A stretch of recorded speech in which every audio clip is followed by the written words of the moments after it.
हाँ, market mechanism में equilibrium price. तो what is equilibrium price? Market মেকানিজমটাই কি? মার্কেট মেকানিজম মানে হচ্ছে যে এখানে ইনভিজিবল হ্যান্ড অফ এম ইউজ করা হয়, মানে মানির হ্যান্ড।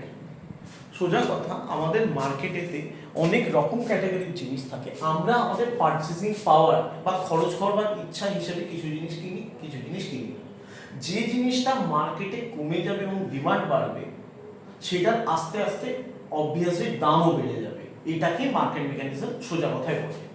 তো এইখানে তোদের বই অনুযায়ী কি আছে? ফার্স্ট কনসেপ্ট আছে ইকুইলিব্রিয়াম আর ইকুইলিব্রিয়াম প্রাইস। ইকুইলিব্রিয়াম হচ্ছে একটা পজিশন যেখানে ডিমান্ড সাপ্লাই দুজনে একে অপরকে মিট করে। Equilibrium is a position where demand and supply meets each other. আমি একবার ডায়াগ্রামটা মোটামুটি ড্র করে রাখছি, তারপর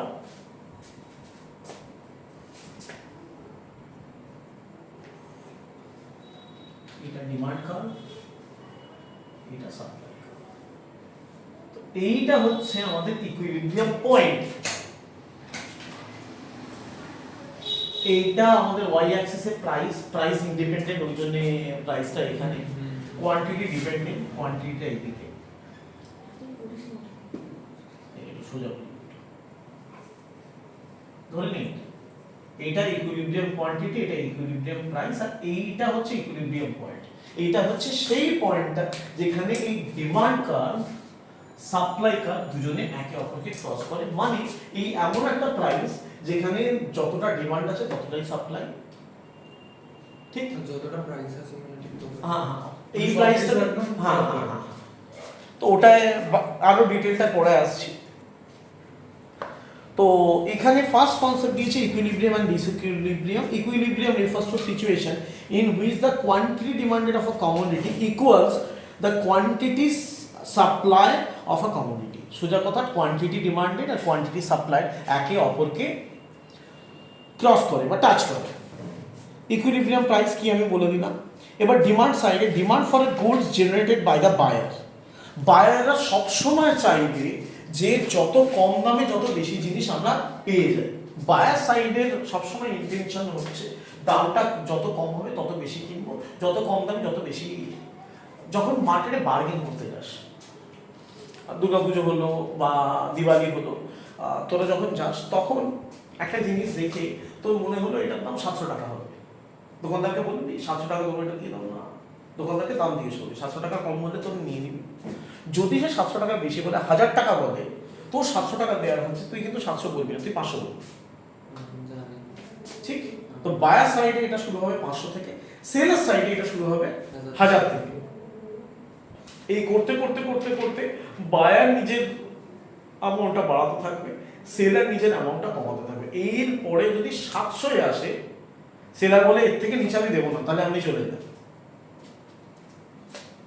বায়ার কিন্তু কিনে নেবে। এটা যদি সেলার 800 বলে এর থেকে নিচে আমি দেবো না, আপনি চলে যান, বায়ার কিনবেই না, ঠিক? কারণ তুই 700 টাকার বেশি ওটার দাম হতে পারে না ধরে নিয়েছি, বা ওর জন্য আমি 700 টাকার বেশি কিছুতেই খরচা করবো না। এটা অনেক সময় আমরা ডেফিনেটলি মাথায় ভাবি না, সাবকনসিয়াস থেকে।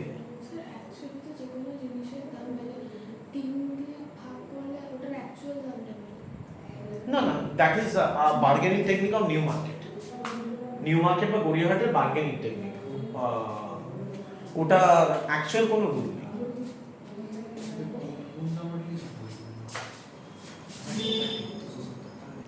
So therefore, equilibrium price is that price at which consumer are willing to purchase same quantity of commodity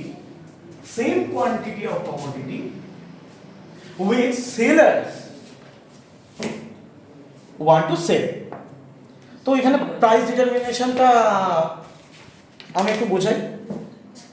এখানে সিচুয়েশনটা আমাদের বুঝতে হবে। ফার্স্টে আমি ডিফারেন্ট প্রাইসটা দেখাচ্ছি। ধর প্রাইসটা এখানে আছে, ব্লু লাইন। সিচুয়েশনটা কি দেখতে পাচ্ছি? সিচুয়েশনটা দেখতে পাচ্ছি যে এখানে যদি প্রাইস থাকে, তাহলে আমাদের ডিমান্ডটা হবে এইটুকু, এত দামে এর থেকে বেশি কেউ কিনতে চাইবে না, মানে এইটুকু কোয়ান্টিটি ডিমান্ডেড হবে। আর সাপ্লাই তখন এতটা হবে। যারা সাপ্লাই করবে তারা সাপ্লাই তো করবে কিন্তু কেউ যখন কিনবে না তখন একটা সিচুয়েশন তৈরি হবে, এটাকে বলে এক্সেস সাপ্লাই।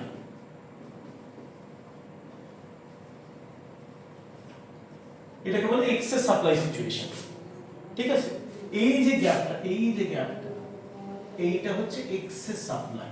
ঠিক আছে, তো এইখানে তুই ধর সাপ্লায়ার, তুই মার্কেটে দাম বেশি, তুই সাপ্লাই করছিস, কেউ কিনছে না, তখন তুই কি করবি? একটু সস্তাতেই বেচে দিবি, হ্যাঁ কি না?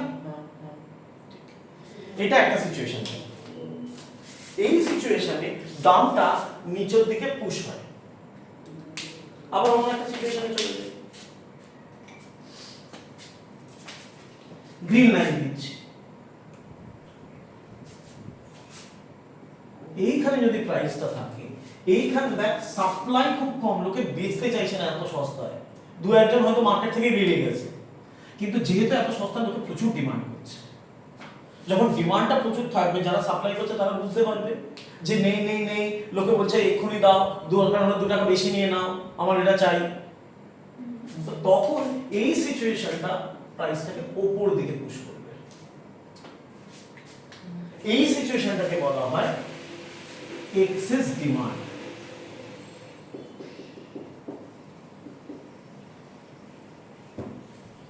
ঠিক, তো এইভাবে এই ডিমান্ড আর সাপ্লাইয়ের যে ধাক্কা, মানে ডিমান্ড কার্ভটাকে আর সাপ্লাই কার্ভটাকে যদি আমরা একই গ্রাফে প্লট করি, তাহলে আমরা এই দুটো সিচুয়েশন দেখতে পাবো।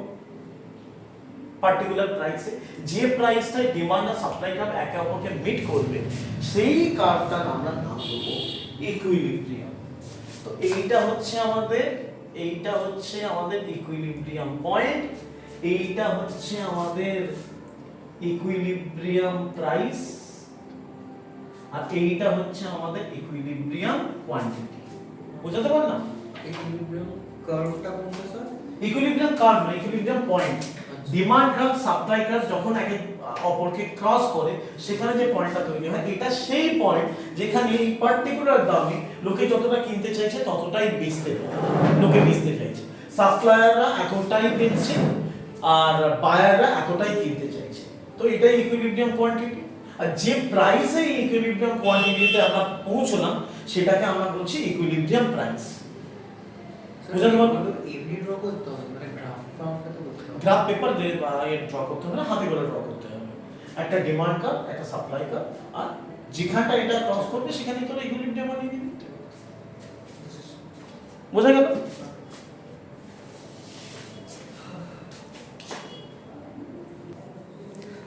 এবার আমি একটা সিচুয়েশন আসছি, এটা আমি একটা অলরেডি ইকুইলিব্রিয়াম তৈরি করে রেখেছি, এটার নাম দিলাম ডি, এটা সাপ্লাই কার্ভ। এখানে leftward and rightward movement of demand কার্ভে ইকুইলিব্রিয়ামের কি এফেক্ট হবে। আমি একবার এটাকে লেফট ওয়ার্ড শিফট করাবো, এটা ব্লু দিয়ে করছি, একটা নতুন ইকুইলিব্রিয়াম হলো। আর একবার রাইট ওয়ার্ড শিফট করব, যেটা গ্রিন দিয়ে। বইয়েতে অনেক ডিটেইলে আছে, আমি ব্যাপারটা খুব সোজা করে তোদের বলে দিচ্ছি। যখন তো ডিমান্ড কার্ভটা লেফটওয়ার্ড শিফট হয়, ডি থেকে D1 এ আমরা যখন চলে এলাম, কি দেখলাম যে ডিমান্ড কার্ভ লেফটওয়ার্ড শিফট হওয়া মানে অ্যাকচুয়ালি এটা প্রাইসটাকে কমিয়ে দেয়। কেন কমিয়ে দেবে? তার কারণ এখানে প্রাইস নয়, shift of demand curve, shift of supply curve. আমি আগে বলেছিলাম শিফট তখন হয় যখন প্রাইস ছাড়া অন্য কোনো কজের জন্য আমাদের ডিমান্ড চেঞ্জ হয়। লোকের জিনিসটা হয়তো আর পছন্দ হচ্ছে না, সেই কারণে লেফটওয়ার্ড শিফট হয়ে গেল। ওই যখন পেজার এসে গেল, SMS এসে গেল ফোনের ভেতর, তখন পেজারও কেউ কিনছিল না। কালার মোবাইল আসবার পর ব্ল্যাক এন্ড হোয়াইট মোবাইলের ডিমান্ড কমে গেল। স্মার্টফোন আসবার পরে নর্মালি ওই ডাব্বা ফোন লোকে কেনা বন্ধ করে দিচ্ছে। এখন বিক্রি হয় অবশ্যই, কিন্তু খুব কম, তো তার দামটাও খুব কম। ঠিক, তো এইখানে ডিমান্ডের লেফটওয়ার্ড শিফট যখন হলো, তখন কি হলো, তুই সাপ্লাইয়ে তোর তো কস্টিং কোনো চেঞ্জ হয়নি, আমি ধরে নিলাম সাপ্লাইটা সেম আছে। তো তখন আর এই যখনই ডিমান্ডটা শিফট হয়ে গেল, লোকে আর এই পার্টিকুলার দামটা যেটা আমাদের আগে ইকুইলিব্রিয়াম ছিল, এই দামে আর লোকে এতটা ডিমান্ড করছে না, এই দামে ডিমান্ডটা হঠাৎ করে পড়ে গেছে এখানে।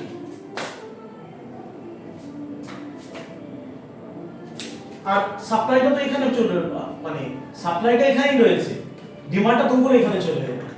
তার মানে একটা এই জায়গাটায় এক্সেস ডিমান্ড সিচুয়েশন ক্রিয়েট হয়ে গেল। এটা কি করবে? প্রাইসটাকে নিচের দিকে পুশ করবে, ইকুইলিব্রিয়াম এখানে চলে যাবে। এইটুকু জায়গাটা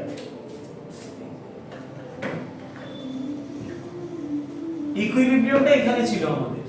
হঠাৎ করে ডিমান্ডটা যদি এদিকে শিফট হয়ে যায়, তখন কি হবে? এই দামে সাপ্লাই এখানে রয়ে গেল, ডিমান্ডটা এখানে, তো লোকে এটা কেনবার পরে সাপ্লাইয়ের এক্সেস প্রোডাক্ট পড়ে থাকবে, যেটাকে এক্সেস ডিমান্ড, এখানে একটা এক্সেস ডিমান্ড সিচুয়েশন ক্রিয়েট হয়ে গেল। আমি একটু আগে কি বোঝালাম যে এক্সেস ডিমান্ড দামটাকে নিচের দিকে পুশ করে, ইকুইলিব্রিয়ামটা তো নিচে চলে গেল, ইকুইলিব্রিয়ামটা নিচে চলে গেল, প্রাইসটা এখানে একটা নতুন প্রাইস চলে আসবে, নতুন কোয়ান্টিটি চলে আসবে। সিমিলারলি স্যার ইনক্রিজ করলে প্রাইস একদম। ইনক্রিজের ক্ষেত্রে জিনিসটা লোকে খুব ভালো লাগতে আরম্ভ করলো। এখানে অনেক জিনিস আছে, ইন্ট্রোডাকশন যখন হয় তখন মার্কেট ধরে না, কিছু বছর বাদ থেকে ওয়ার্ড অফ মাউথে লোকে ইউজ করতে আরম্ভ করে দেয় এরকম কোনো একটা জিনিস, ঠিক আছে? তো হঠাৎ করে লোকে প্রচুর ডিমান্ড করতে আরম্ভ করলো। তখন কি তুমি এই দামে সাপ্লায়াররা এতটা সাপ্লাই করছিল, ডিমান্ডও তত ছিল, এই দামে হঠাৎ করে এতটা ডিমান্ড হচ্ছে, এই জায়গাটায় ডিমান্ড চলে এসেছে, অ্যাকচুয়ালি ডিমান্ডটা এখানে, তারা তো সাপ্লাই পাচ্ছে না, সাপ্লাই কার্ডটা তো আমাদের এখানে। তখন এই এতটা জায়গা, এই যে জায়গাটা আছে, এই জায়গাটা যেটা রয়েছে এখানে একটা এক্সেস ডিমান্ড সিচুয়েশন ক্রিয়েট হয়ে গেল না? লোকে চাইছে কিন্তু জিনিস পাচ্ছে না, তখন বলে 2 টাকা বেশি নিয়ে নি, কিন্তু জিনিসটা দে ভাই আমাকে। এইখানে এটা আবার প্রাইসটাকে উপর দিকে পুশ করবে, তো ওই জন্য নতুন একটা ইকুইলিব্রিয়াম তৈরি হয়ে গেল। এটা নতুন ইকুইলিব্রিয়াম প্রাইস, এটা নতুন ইকুইলিব্রিয়াম কোয়ান্টিটি। স্যার যেটা ডি আছে ওটা মানে কি? ডিটা হচ্ছে কালো রঙের, ডিটা হচ্ছে অরিজিনাল ডিমান্ড কার্ভ, ব্লু কালারের ডিটা হচ্ছে লেফট ওয়ার্ড শিফট হয়ে যাওয়ার পর, আর গ্রিন কালারটা হচ্ছে রাইট ওয়ার্ড শিফট হয়ে যাওয়ার পর, ওটাকে ডি2 নাম দিয়েছি। আর স্যার এইটা ডিমান্ডের জন্য, এই তিনটেই ডিমান্ড, এইটা সাপ্লাই, ঠিক বুঝেছি। ঠিক আছে। এরপর আমরা ইয়ে করবো, সাপ্লাইটাকে চেঞ্জ করবো, ডিমান্ডটাকে ফিক্স করি। এবার দেখ আমি আবার একটা ড্র করে রেখে দিয়েছি, ডিমান্ড আর সাপ্লাই। এবার আমি কি করব, এটা আমাদের হচ্ছে ইকুইলিব্রিয়াম। এবারে আমি সাপ্লাইটাকে চেঞ্জ করব, সাপ্লাইটাকে রাইটে নিয়ে আসছি, এদিক থেকে লেফট ওয়ার্ড নিয়ে আসছি, সাপ্লাইটাকে এদিক থেকে এদিকে আনবো। তো এখানে একটা নতুন সাপ্লাই কার্ভ ড্র করি,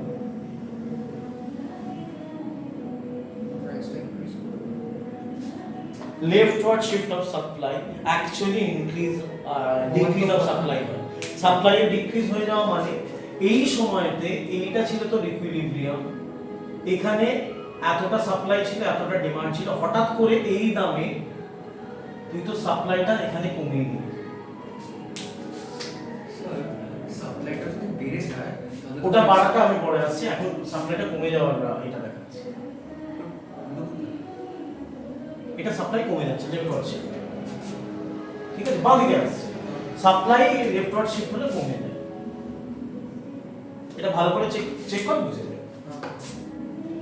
এই দামেতে আগে পুরনো কালোটা দেখ, কালো ডায়াগ্রামটা অনুযায়ী এইখানে সাপ্লাই ছিল, এখন এই দামেতে তুই সাপ্লাই পাচ্ছিস এখানে, মানে সাপ্লাইটা কমেছে কি কমেনি? আগে এই কোয়ান্টিটিটা সাপ্লাই, এখন এইটা সাপ্লাই হচ্ছে, ঠিক? সাপ্লাইটা কমলো, তো এইখানে যখন সাপ্লাই কমলো, ডিমান্ডটা তো কোনো চেঞ্জ হয়নি। এবারে ডিমান্ডটা এতটা, তার মানে এখানে দেখ একটা এক্সেস ডিমান্ড সিচুয়েশন হয়েছে, আর এক্সেস ডিমান্ড প্রাইসটাকে উপর দিকে পুশ করবে, প্রাইসটা উপর দিকে পুশ করবে, তো এইখানে এইটা হচ্ছে নতুন আমাদের ইকুইলিব্রিয়াম, ঠিক আছে। এরপরে rightward shift of supply করি, কমে যাবে। Rightward shift of supply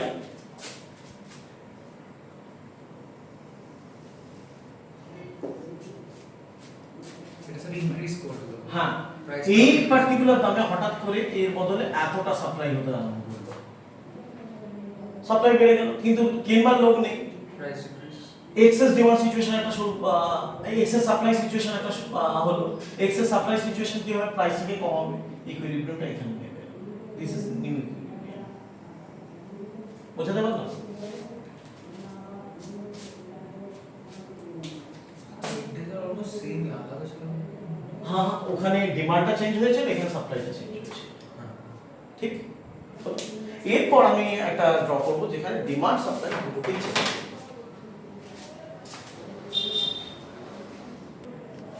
হ্যাঁ এখানে আবার আমি একটা ডিমান্ড আর সাপ্লাই করেছি, একটা ইকুইলিব্রিয়াম নিয়েছি। এবার ডিমান্ড আর সাপ্লাই দুটোরই রাইট ওয়ার্ড শিফট করব।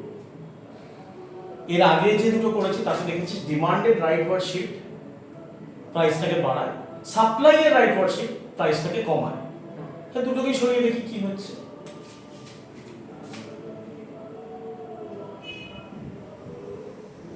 এই হলো ডিমান্ড D2 নতুন। যদি সাপ্লাইটা স্থির থাকতো, এই ডিমান্ড কার্ভের শিফটটা এদিকে রাইট ওয়ার্ড শিফট যদি হয় তাহলে তাকে ইকুইলিব্রিয়ামটা উপরে উঠে যেত, ঠিক?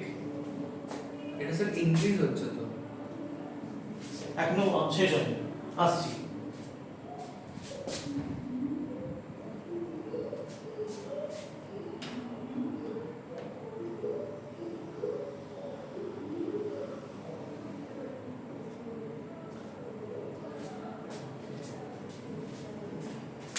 ধর সাপ্লাইটা শুধু চেঞ্জ হতো, এই ব্লু সাপ্লাইয়ের সাথে ইয়ার ব্ল্যাক কালারের ডিমান্ড হলে ইকুইলিব্রিয়ামটা এখানে আসতো। এখানে ডিমান্ড আর সাপ্লাই দুটোকেই আমি চেঞ্জ করেছি, দুটোর প্রপোর্শনটা অলমোস্ট সেম। এখানে আঁকতে গিয়ে একটু বেঁকে গেছে, অলমোস্ট সেম। তো এইখানে দেখি প্রাইসটার কোনো চেঞ্জ হলো না, প্রাইসটা সেম রয়ে গেল, খালি কোয়ান্টিটিটা বেড়ে গেল। Proportionate change of demand and supply, proportionate shift of demand curve and supply curve যদি একই প্রপোর্শনে দুটো চেঞ্জ হয় তাহলে প্রাইসটার কোনো চেঞ্জ হয় না, খালি মার্কেটে কোয়ান্টিটি যেটা হয় সেটা, মানে ইকুইলিব্রিয়ামটা অবভিয়াসলি চেঞ্জ হয়েছে, নতুন ইকুইলিব্রিয়াম এসেছে, হ্যাঁ কিন্তু ইকুইলিব্রিয়াম প্রাইস চেঞ্জ হয়নি, খালি ইকুইলিব্রিয়াম কোয়ান্টিটি Q1 থেকে Q2 তে চলে গেছে। আমি ওই জন্য শুরু থেকে বলছি ইকুইলিব্রিয়াম প্রাইস ইকুইলিব্রিয়াম কোয়ান্টিটি তিনটাকে এক ধরবি না, এইটা দেখলেই বুঝতে পারবি ইকুইলিব্রিয়ামটা সরেছে, ইকুইলিব্রিয়াম কোয়ান্টিটিটা সরেছে, কিন্তু ইকুইলিব্রিয়াম প্রাইসটা সেম রয়ে গেছে, ঠিক আছে? ইকুইলিব্রিয়াম মানে ইকুইলিব্রিয়াম কোয়ান্টিটি হয়, ইকুইলিব্রিয়ামটা ঠিক রয়েছে কোয়ান্টিটি সরে গেছে এটা হবে না। তো ইকুইলিব্রিয়াম মানে হচ্ছে ইকুইলিব্রিয়াম কোয়ান্টিটি, আর দ্বিতীয়টা হচ্ছে ইকুইলিব্রিয়াম প্রাইস। ইকুইলিব্রিয়াম প্রাইসটা আমাদের সেম রইলো, কোয়ান্টিটিটা চেঞ্জ হয়ে গেল এখানে, তার কারণ দুটোর প্রপোর্শন চেঞ্জটা আমরা সেম রেখেছিলাম। হ্যাঁ এর মতোই আমরা যদি প্রপোর্শনটা চেঞ্জ করে দিই তাহলে ইনক্রিজ ডিক্রিজ হবে, কিন্তু ইনক্রিজ ডিক্রিজের অ্যামাউন্টটা কম বেশি হয়ে যাবে।